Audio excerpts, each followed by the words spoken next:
WMEL. It's the Talk to Me Network on AM 1510, FM 99.9, 94.7, and 100.7. The views expressed on the following program are those of the hosts, callers, and guests, and are not necessarily those of WMEL staff, management, or advertisers. This is Joe Steckler, folks. For Helping Seniors, the radio arm of Helping Seniors of Brevard, Incorporated from Brevard County. Our job is to inform, educate, and connect seniors and those that care for seniors with the many, many resources that are available in Brevard County.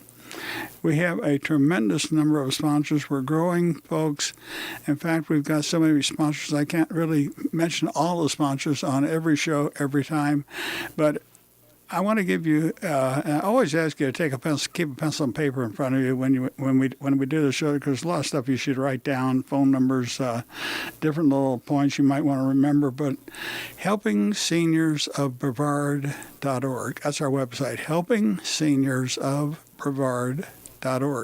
If you go on that website, you can see all of the many, many wonderful sponsors we have. And if you have a specific question on maybe needing a roofer, maybe needing home health care, maybe needing hospice care, needing loans, needing financial advice, needing long-term care advice, all kind of things, you can call Kay at 321-473-7770, and she can connect you to the right resource. And that's what's so important. Information, education, and connecting. And that's what we do. We try to complete the care equation. We don't try to compete with anybody because nobody else is doing what we're doing. And we had a wonderful meeting with Florida Today last week. Carrie Fink, our executive director, and myself met with them. And we were very encouraged, and there's so many good things happening. One of us, and we'll start our ticket next week for the 1951 Ford Victoria hot rod that AJ Hires gave us, and I mean gave. There's no strings attached. There's no cost involved. No money changed hands or anything. Just a set of keys that was handed from AJ Hires to me, and AJ said, "Take the car, Joe. It's from my personal collection. I want you to sell tickets to help people." And he said, "That's what I want to do." And it's what we did an article on AJ because there's so many things that people don't know what a lot of our local businesses do, but AJ for years has helped St. Jude, he's helped the food banks, he's helped the Alzheimer's Foundation, now he's helping seniors, he's helped the sheriff. These are all things that a lot of our local businesses do, and the same thing I can say about my two panelists on the show with me today. And my two panelists today are Joe Roth from Veterans Realty. Welcome, Joe. Thank you. And Barbara McIntyre from Home Equity Conversion. I get it right? Reverse mortgage funding. Well, I always say that wrong. I don't know. Let me read it. No, I lost it again. I got it right here. Reverse mortgage funding. What we're going to talk about today, folks, with Joe and Barbara, are ways that you can buy and sell a home. Some of the things you should do in buying and selling. The fact that it is a seller's market today, and that means that you need to do a good job of being prepared ahead of time so that your home presents itself in the best way possible. Is that the right way to say it, Joe? Pretty close, Joe, pretty close. Okay. We want to present the best light. The first impressions are lasting impressions. So if a person doesn't make a good impression the first time, people can march on and look at other homes. And we want them to look at yours and like it the first time they see it. Yeah. So, you gave me a bunch of questions that, that are things that we should really think about if we're going to buy or sell a house. And one of the things that both of you I use the verbiage, keep contractors in your back pocket, because in fixing up a home to either buy it or sell it, you have to know what you're doing. So what are the things that people should look for, Joe, when they're looking for contractors? Of course, licensed and insured. That's important. And get references. Don't take the person that just pulls up in a pickup truck and says, "Let me do this for you." No, the Board of Realtors keeps a list of affiliate members who are licensed and insured, and we highly recommend those contractors. There is a new building going up over on the corner of Paidena and Wickham, I think, and it's going to be a home for the Board of Realtors. Yes, we're converging. We're combining our two boards, our Melbourne and Merritt Island buildings, and we're going to be down there in Palm Shores. Wow, so you're part of that group then? Yes, sir. Are you part of that too, Yes, Barbara? You're part of that too? An affiliate, yes. Uh-huh. Okay, so now we find out more. We find out a lot of things by having radio shows. I wouldn't have thought that. Well, supporting the realtor industry by providing mortgage information is part of what I do. So I would be an affiliate member. Without mortgages, we don't buy or sell houses, do we, Joe? It's a little bit rougher. It's a little bit rougher without a mortgage, unless you can pay cash. In the course of your being a realtor, how many people, or could you remember how many people offhand have bought a house and paid for it? With cash? Yeah. I'd say between a quarter and a third of the people that I've dealt with, They can do that? yes. Why don't they want a mortgage for a tax deduction? That's between them and their financial advisor. Some people just have it. Some people are gifted money from, say, an inheritance or something like that. There's a lot of people with a lot of money out there, Joe. Another reason that I come across where someone doesn't want to have a mortgage, and I see it a lot as well, in retirement, the last thing they want is the obligation for a monthly payment. So many people, when they're either entering retirement or in retirement, they really do want to get rid of any mortgage debt so that they don't have an obligation for a payment. I like to be sorry that our mortgage is paid off, and I like that because it lets me go to Beef O'Brady's as many times as I want. That's right. On Taco Tuesday to get a chicken taco at Beef O'Brady's. It's the best in town. And that's why a lot of people look at the HECM, the home equity conversion mortgage or reverse mortgage, for the same reason. If they have a mortgage, they want to get rid of the obligation to make a monthly payment so they can go out to eat more often as well. That's a good thought. But before the show, Joe, we were talking about this being more of a seller's market. What does that mean in terms of people that might be listening to the show thinking about either buying or selling a home? Well, some of the sellers are finding that there's not that many properties on the market for all the people that are looking. Brevard County is growing in leaps and bounds. The space industry, the Port Canaveral area, they're all ramping up operations, and they're bringing in high-paying jobs to the area. And we've only got so many properties. And these people that are coming in, they need to live somewhere. And low inventory and high desire makes it a seller's market. Well, I didn't even think there are that many jobs coming in Brevard County now? There's a lot of jobs coming into the area, yes. High-paying jobs. Patrick Air Force Base is getting contractors, a lot of new contractors coming into the area. The space industry. And again, Port Canaveral is ramping up. You know, we go back and forth between being the second and third largest cruise terminal in regards to number of passengers in the world. And we're also tapping now into the freight industry, which is very important for us. We hadn't been in the freight so much, but now we're starting to tap into that. And there's jobs coming into the area. So, and you just can't, it takes too long to build a house. It's not so much that it takes too long to build a house. They're buildable properties, but we've only got so much land to do that. And some of the properties have been getting knocked down to make a nice new home. Oh, my gosh. Mm-hmm. And building is definitely increasing as well. You're seeing a lot of new construction. Yes. See, there's a lot that goes on in the county that you don't read about in the paper, because what you two are talking about today on the radio show should be interesting to a lot of listeners that are contemplating whether or not this is a good time to sell a house. Well, you have to. I'm sorry, Barbara. I don't mean Go to ahead. take it over. No, that's all right. But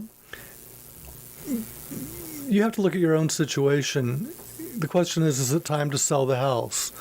Well, does anybody else in the family want the house? Is the house too big for you now? Are you an empty nester? There's a lot of different, it's a personal decision. People's situations change all the time, whether you have to go live somewhere else or people die, people are born, your needs for the home change. Right. Or your needs for yourself. You may need to sell to move into assisted living. Staying in your home may not be feasible anymore. So like Joe says, it's definitely each person has their own situation. One thing I also would say is that with property prices rising due to lower availability, when you sell a house, chances are you're going to, and your intention is to buy a new house, you're probably going to pay a little more inflated price for the new house as well. So a lot of things to consider. I would ask the inevitable question then: if you're caught in a situation like that, might not that be a good time to think about what you might want to do to spruce up your own house, to say, if I make some changes to my house, I might want to just stay where I am?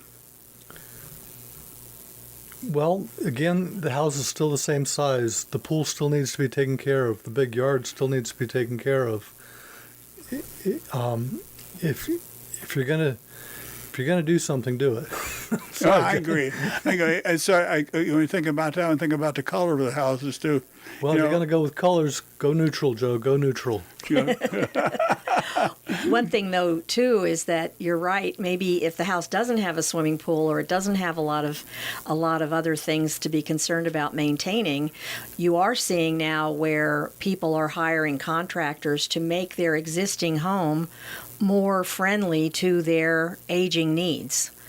And redoing a bathroom so that it no longer has a shower, but it has a step-in tub. Or there's a lot of things you're seeing now where contractors are going in and doing remodels in an existing home to help that senior age in place. There's so many options. I would think that I would have thought what you just said. I would have thought the opposite. I would think that the older people would want to have a step-in shower as opposed to the old bathtub. The bathtub's hard to get in and out of. I'm 83, and I much prefer a shower than I do a bathtub. I'd kill myself. What I was talking about is, if I don't think you've seen it, but you actually open a door. Oh, I know. And you step in, and it's just a door, and then you can sit, and I don't know. It's designed for people that don't want to. My mom would have loved to have gotten into a tub. She would have loved to have been able to take a bath. Again, it's all about your own preference. But yeah, I guess it's all right if you got to step-in tub as long as they don't leak. I saw those things. One of the first things I thought, I had to inadvertently open that darn door, and all the water would flood out of it. Well, Joe, you're a little strange sometimes. So you might not do something like that. But these are things that people need to think about. They think about contractors. Right. You're going to get a good contractor? Think about some of the garish colors that they put on homes. One of the worst colors I've seen. You talked about neutral colors. What do you think, in your personal opinion, Joe, what is the worst color somebody can paint a house to try to sell it? Well, everybody has their own personal views. Some people love yellow. Some people love purple. I've seen all kind of grays. But if you want someone else to come in who wants to buy the house, stick with neutral colors. Okay. You didn't mention blue. I have a complete aversion to a blue house.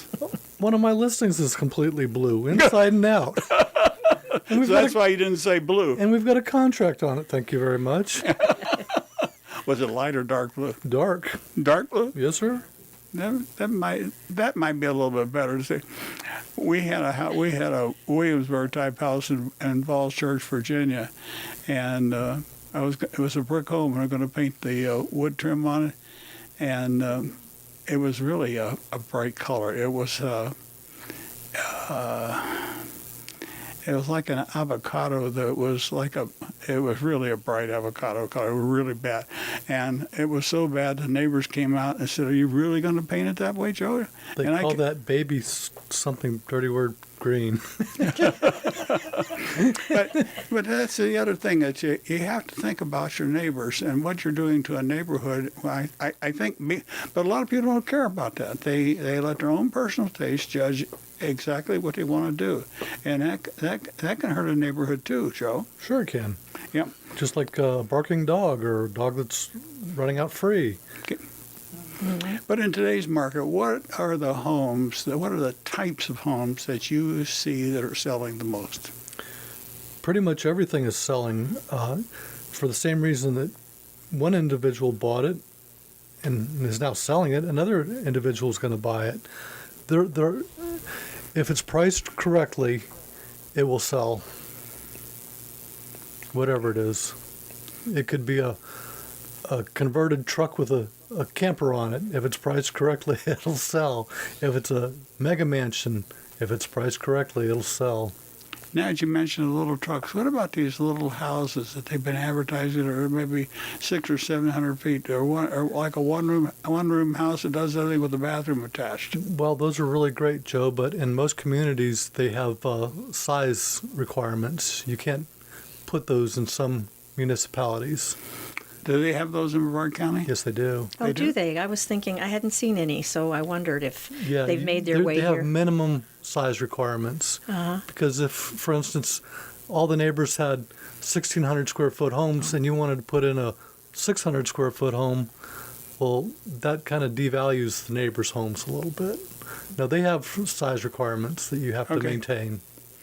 But I know for a long time they were running those things in a Sunday paper, and they were showing a lot of pictures of that stuff. It just like one size makes do all, and I just can't imagine. Of course, it's a neat concept for maybe a place out in the woods, but or inner cities where there's just no room, maybe. Maybe, but but not in our sleepy little Brevard County. We are seeing, though, more people moving to 55-plus communities that are really designed to provide a lot of additional services, general care of the property on the external so that the homeowner has less to worry about. And food services, too. And food services. And there's we're seeing more and more being earmarked for the retiring population. Think in mind in terms of a heck of what I'm going to ask Joe a question about people trying to sell their house themselves, Barbara. But Joe, what are some of the perils of Pauline about trying to sell your house yourself? Well, along with the possibility of losing a lot of money, there's the possibility of getting sued. There's a lot of new laws out there that pertain to real estate, and a lot of people aren't aware of them. And you can definitely get yourself in trouble trying to sell a home on your own. As we discussed earlier, title insurance needs, somebody to search out to make sure there's no liens on the property. The one thing you don't want after you sell the place is to have to buy it back because you didn't give the proper disclosures, whether it be for lead-based paint or there's many disclosures that, depending on the type and age of the property. It's a good question. Let's say something happened, you did have to buy it back. Do you buy it back at the price you sold it for? Or could they increase the price? Well, if you're forced to buy it back, it's going to be what the judge says. You got to, if the person who bought it put a lot of money into it and found out that you lied about something or you tried to cover something up, you might be paying a little bit more than you sold it for. Now, it'd be up to a judge to decide, and of course, you'd have the option of the owner, the new owner, would have the option of whether they want to sell it, but you might end up giving them money back just because you made a mistake on the contract or you didn't disclose something or you tried to cover something up. You have to remember that it's the golden rule. You do unto others as you have them do unto you. So your best option would be to consult a realtor. Have you seen things like that happen? Yes. Is it a common thing? No, it's not common, but there is the potential for it happening. You might want to try and save a $9,000 commission and sell your house thinking that, you're going to do great, but you're going to end up taking a lot less for the house than if you had sold it through a realtor, even after paying the commission. And many times, people who try to sell it on their own end up going with a realtor anyway. I can understand that. Barbara, from a home equity reverse mortgage type thing, what protections are in there to protect people that avail themselves of services like you offer? Well, with purchasing a home, it's the same thing. Because title insurance and all the rules around obtaining the mortgage, generally the property is really looked at closely to make sure it's free of any liens.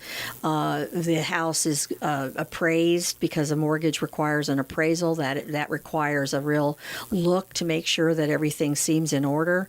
If there's suspected problems with the house, then appraisers require additional inspections like septic or roof or wood destroying organisms. So anytime you work with a lender to obtain a mortgage, whether it is a HECM or a forward conventional loan, there's going to be a lot of protections in as well. And I agree with Joe. Using services of a realtor, they know how to go about it. They have all the additional companies in Brevard County, the title agents and the vendors, and it's hard to sell something on your own unless you really are experienced yourself. Well, I can speak from personal experience because what Joe talked about when you talk about title insurance, I remember years ago, Terry and I sold a house in Falls Church, Virginia, at the tail end of the big real estate market back in the 80s, and it was a couple of years later, something came up.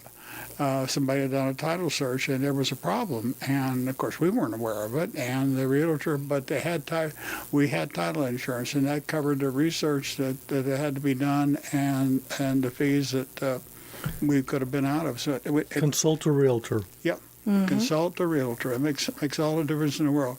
Even if you don't think sometimes the realtors do. But consulting a realtor, Joe, sometimes you need to make sure that the realtor's answering the questions you're asking. And they're asking you the questions to get the job done the way you want it done. They have a plan to get your home sold the way, in a timely manner. Okay. For the most money. All right. We're getting up to half-hour break. We're going to take about a 3-minute break, folks. We'll be back with the rest of the show, so stay with us. WMEL. This is Joe Steckler, folks. We're back live for the second half of our show today with Barbara McIntyre from Reverse Mortgage Funding and Joe Roth from Veterans Realty.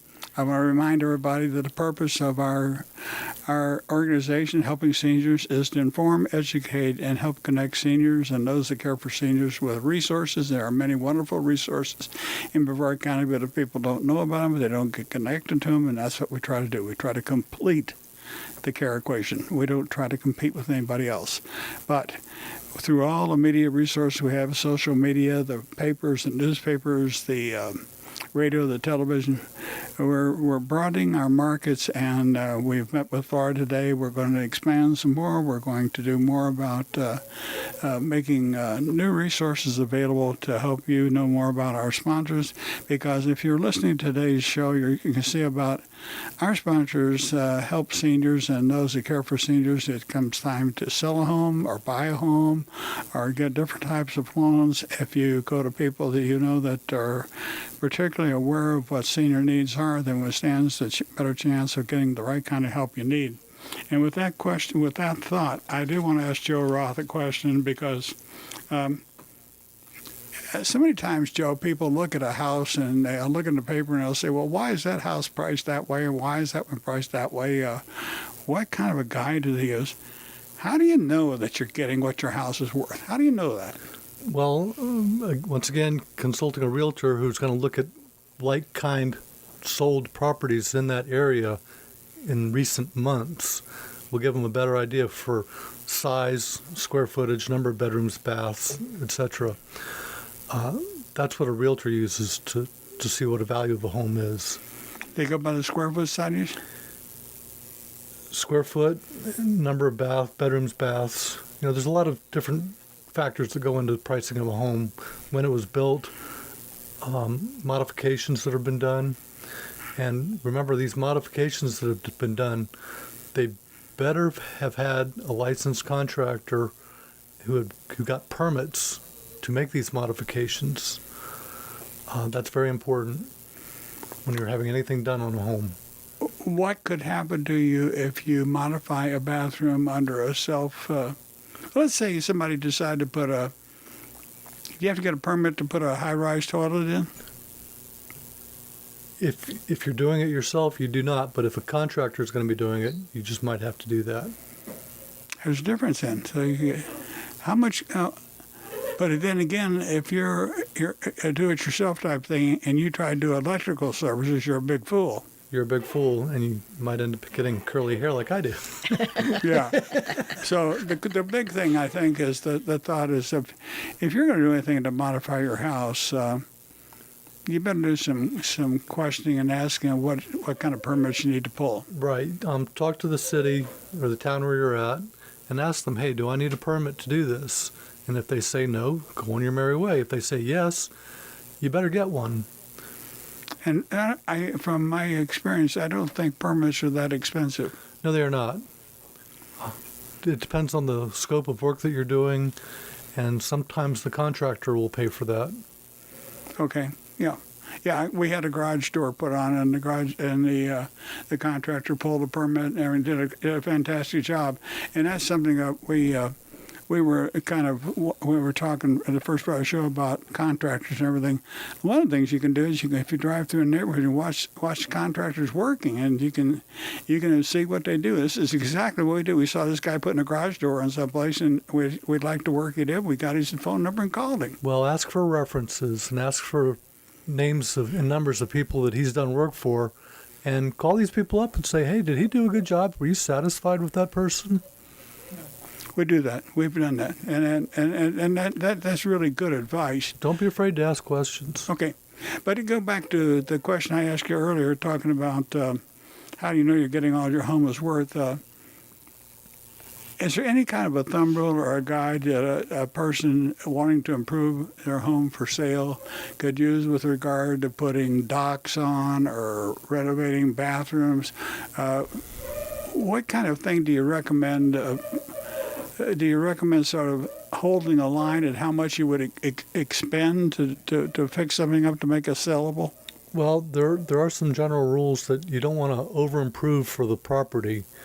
You wouldn't want to put a $10,000 dock on a property where all the neighbors' docks are only $1,000. You're over-improving for the property isn't going to return you that much money when you go to sell your home. Again, is that a good question to ask a realtor? Sure. Always consult a realtor when you're looking at major improvements if you're going to sell the house in short order.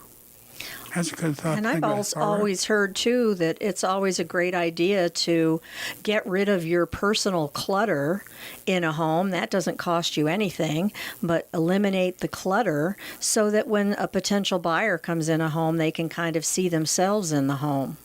And so thinning out. Rather than all your clutter, they're going to see the home instead?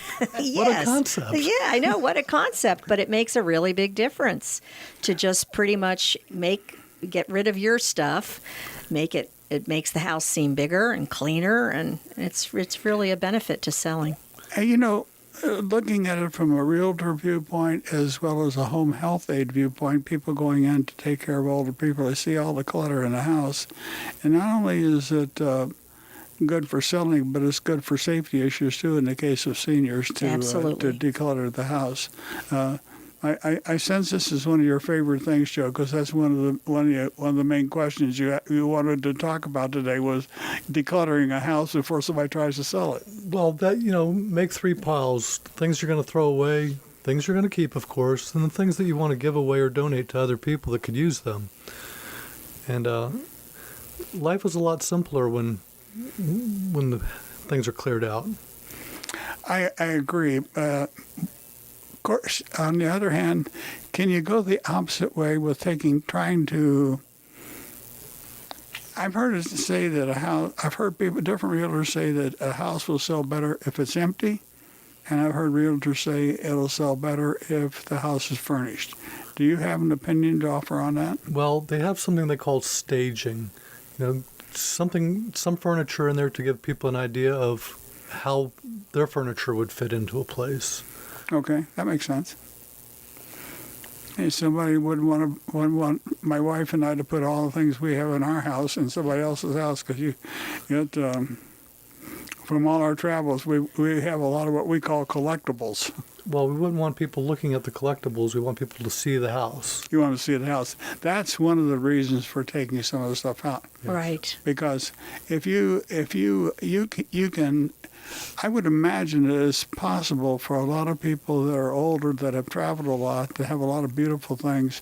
You can make the house too impressive where somebody might worry what it would look like if they had tried to put their furnishings in. Yes, they can have too much stuff in there. And if it's something that you're eventually going to give to one of your children, give it to them. Give it to them now. Let them enjoy it.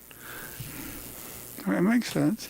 Or just tell the kids to come get their stuff and take it. Amen. I'll Well, let you. since we got Joe on here and he talks about Veterans Realty, I noticed the question that Barbara had down, folks, and I'm going to read this because it makes a lot of sense. I want both Barbara and Joe to talk about it. She said, if a veteran wants to sell the home they're living in now in order to purchase a home better suited for their retirement, why might knowing they're going to use a HECM purchase mortgage help them sell their existing home sooner? All right. What does all that mean, Barbara? What that basically means, if I can simplify it, the HECM purchase mortgage is designed to give a borrower about 50% or more of the purchase price in a mortgage. So when someone is selling their existing home with the intention of taking that cash and buying their next home without the use of a mortgage, that's their intention. They want to use all the cash they have so they don't end up with a payment. They may be in a situation where they have to sell their house for more money than Joe sees is a reasonable market value. So Joe's going to do a market analysis, and he's going to see, perhaps in this example, that the house could really be sold and sold quickly at $190,000, let's say. But his customer needs $200,000 in order to then move into a new home that he wants to buy that costs $200,000.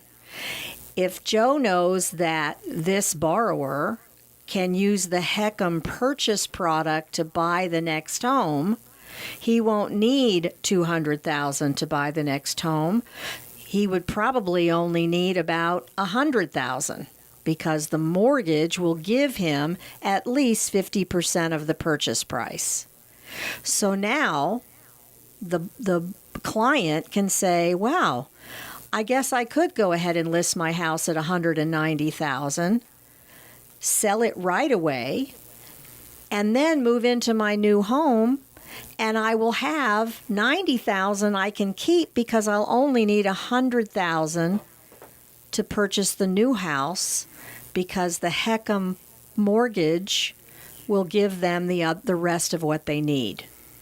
So, Barbara, you're saying that with your product, I can buy a home for basically 50% of the value of the home. If I put up one half, you'll give me the other half to buy this home. Is that correct? That's correct. Wow, what a good deal. It's a very good deal. In addition, what people don't realize about the HECM mortgage is that you can make payments on this mortgage anytime you choose, but you're not required to make a mortgage payment, a principal or interest payment, as long as you're living in the home. So it is a flexible payment mortgage. So as you're moving through your retirement years, you can make payments, continue to be paying the mortgage down, so you choose. But if a life event stops you from making a payment, you're never at risk of foreclosure, as long as you pay your property taxes, homeowners insurance, homeowners association fees, if any, and live in the house as your primary residence. So I can see if we do something like that, if it's an older couple that say they don't have any children, and they walk away with a home that is more suited to retirement years, they could either elect to pay the loan off, or else they could keep the money and use it, and say when they die, the home, wherever that home was going to go at that point, would have been in the same place the home went before. Right. The borrower always owns the home. So if the homeowner was going to leave that house to their heirs, even if they had the HECM mortgage on the house, the home still passes to their heirs. 9 times out of 10, given an appreciating real estate market, which is what we have now, there will be retained equity in the house for their children or heirs to inherit. Barbara, a clarification, please. Sure. That's not just for veterans, is it? No, it's not. It's for any homeowner, any person 62 years or older wanting to use the mortgage product to get into a new home. Okay. Have you thought about this type of thing, Joe, what Barbara's talking about before or not? I have not thought about it so much for myself because I'm not 62 quite yet. Okay. But have you thought about it for potential clients? Oh, yes, definitely. So this is something you're aware of. Oh, yes, I'm aware of But it. having Barbara cited on the radio show is just another example of how, well, maybe I'll go back, I'll rephrase. Would you normally make a proposal like this to somebody to buy a house? It's one of the products in my quiver of tools that I can okay. use. All right. And Barbara definitely has a useful product. So, well, the point is that when you get two people that have a product that can help each other and help potential buyers and sellers, then it's much better for the two of you to talk about it on shows like this, so that the people that are the users of the product out there, they get a better idea of how they can help themselves. They may not, people wouldn't generally know about something what we're talking about right now. Now, not every product is for every person.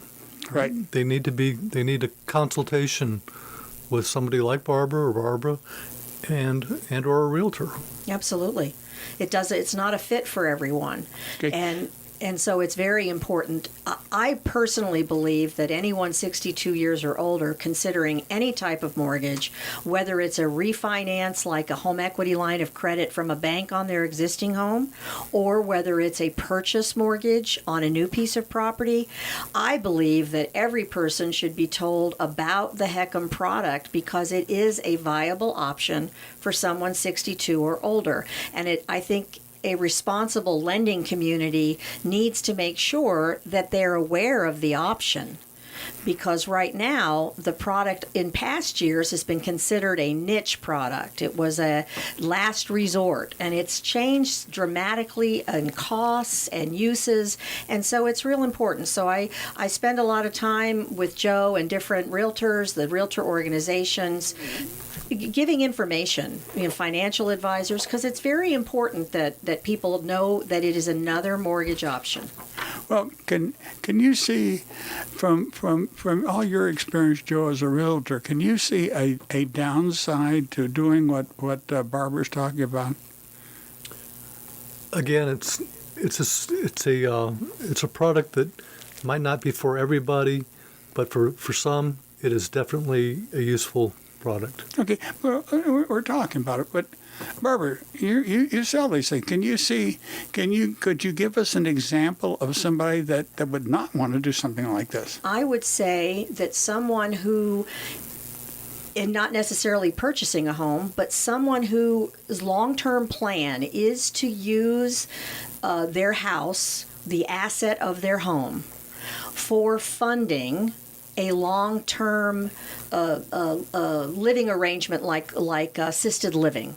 Okay. And they don't have a lot of cash, but they're counting on the equity in their house to be the resource for paying the sizable cost to going into assisted living. They would not want to start using home equity up because they'd want it to still be there to fund the assisted living. living.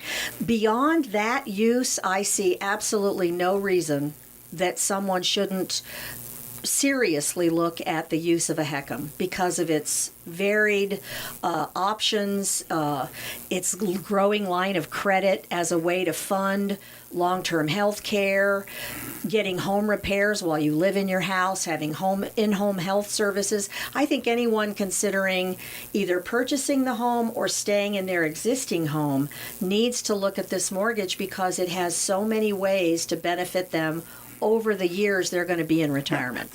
You say it, and Joe has said it.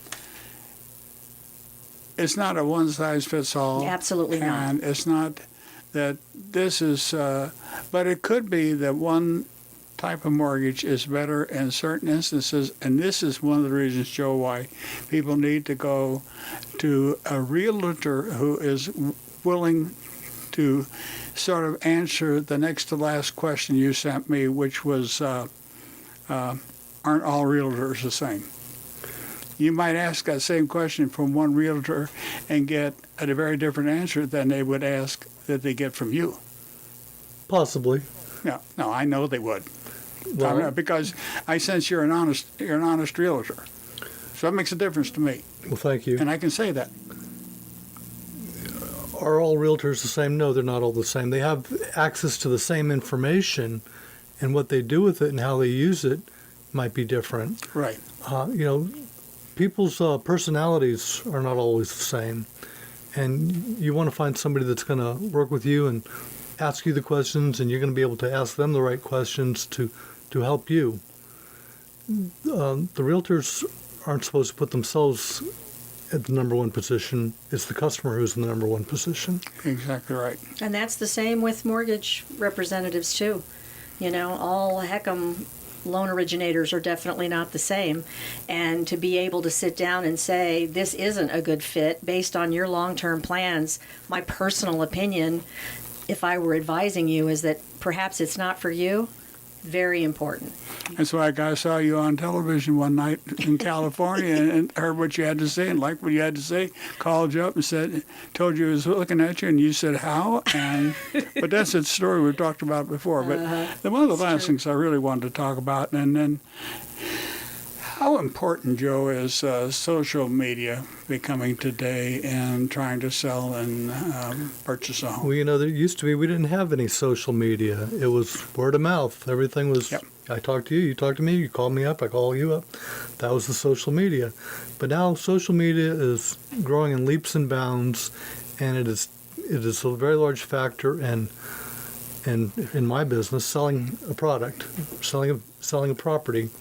It's taken over, going in leaps and bounds, increasing in importance. But still, one-on-one talking is still very, very important. Okay. So President Trump has not tweeted you yet. Maybe he has. I just haven't looked at my phone. You just lately. haven't checked it out yet. I haven't checked my voicemail. You haven't lately. seen if he's visited your site. You, Barbara, has he tweeted you? No, He's tweeted a lot of people. not me. I guess, but Joe, all joking aside, the capability just to push a button on an iPhone is working wonders in so many different markets in the world, and I would imagine that the real estate market is one, because you can sure show houses. You can actually drive down the street, just take a picture of the house with a sign, and Yes, send you it to your can. friend, and send it to your friend and say, "Here's a house you should call this realtor and ask about." Well, it's even more advanced than that. You can literally drive down the street and take a picture of the house and get a video of the house on your phone as you're driving. It's really increased in leaps and bounds.